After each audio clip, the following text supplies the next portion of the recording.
The ambassador to Kenya, Dragos Tiago, was at a UN building in Kenya's capital on the 26th of April when a monkey appeared at the window of the conference room.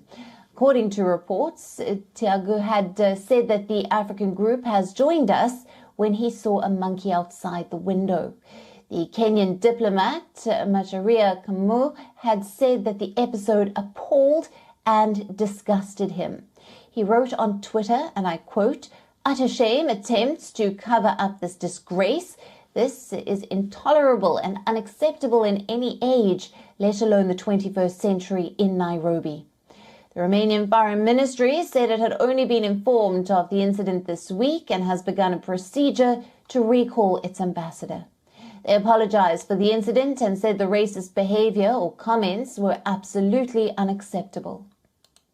So guys, you see in that video where you see the Romanian ambassador to Kenya call the African delegation monkeys, and this is not nothing new.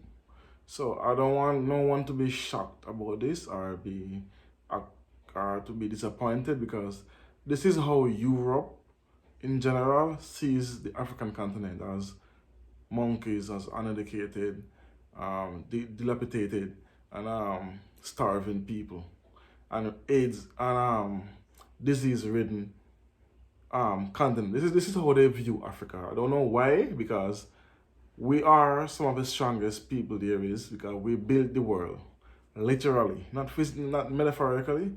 We literally built the world brick by brick through slavery, building all these massive buildings unpaid, treated horribly. So no other nation is as strong and hardworking as us, but yet they call Africans lazy, yet we're the hardest working set of people there is on the planet. Because no other race can do what we do when it comes on to work. So, and here's what they're saying, that this happened in the 26th of April, and they said the Romanian government whoever apologized to the Kenyan country recently. This was like in June here, so that's like 3 months back. So I'm telling you, these people, they are not sorry for what this ambassador said about calling African monkeys. They are only sorry they got caught. I'm telling you, this is the importance of YouTube. Because without YouTube and Twitter, we would never heard of this, and they would never issue an apology. And they said that they recall the ambassador and fire him. But this is not a single person thought. This is a institutional belief when it comes down to when I see these ministers and these ambassadors saying these things. Remember recently, the American ambassador to South Africa said, he basically accused South Africa of giving Russia arms, and this is what they do. And then they try to, they fire them and then say, oh, this is we are apologizing. This is not what we think. But no, this is the whole idea. They do these things purposely and then try to apologize after. Say, no, this is not what they do, and this is not how they are. They are embarrassed and blah blah blah. But they are not. It's institutionalized. It's governmental. It's it's seared into their brains of seeing Africans as less than. It's not going to change until, for us to change this, we have to have the African continent becomes economical power. That's the only way they're going to change their mindset towards African countries. And it's happening right now, but it's going to take a couple more years. But whenever you see the African continent stop accepting aid from these countries and start running their economies to flourish, and then when I tell these countries we don't need you, and because of what's going on with China and Russia in Africa, they are fighting hard against the Chinese and the Russians, because the Chinese and the Russians don't give ultimatums. They don't give me this and I give you that, like the Americans and the Europeans do. So, as I said on all my videos, the Americans and the Europeans don't want to see the African continent flourish, because if they do, they will no longer need any assistance or aid or help from them.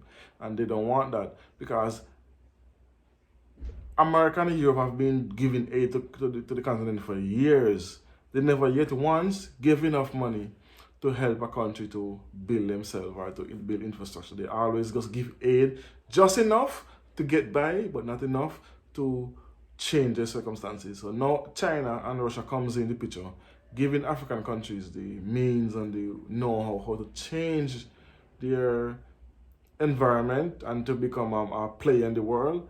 They don't like this, so they're trying to sanction African countries, which is happening right now. Sanctioning all these African countries right now because they want to slow the growth.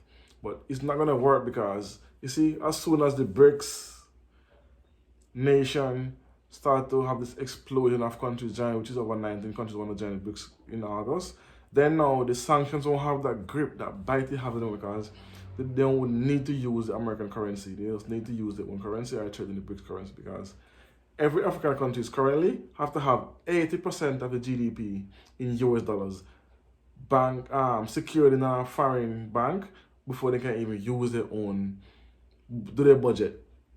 So that put a big sink and a big dent in the budgets.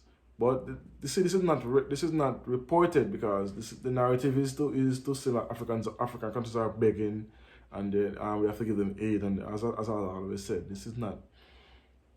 I'm gonna say that's why I don't believe in Western media, because Western media paint this narrative of Africa that's the opposite of what Africa is. So don't listen to these people when they tell you these things. You have to do your own research, hear what the countries are going through, see what the developments they have and what the Chinese and the Russians have done compared to what the Europeans and the Americans have done to the continent of Africa. Anyway, thanks for watching. Let me know what you think about this in the comment section about this Romanian ambassador to Kenya, basically called the African delegations monkeys. And this is not the first.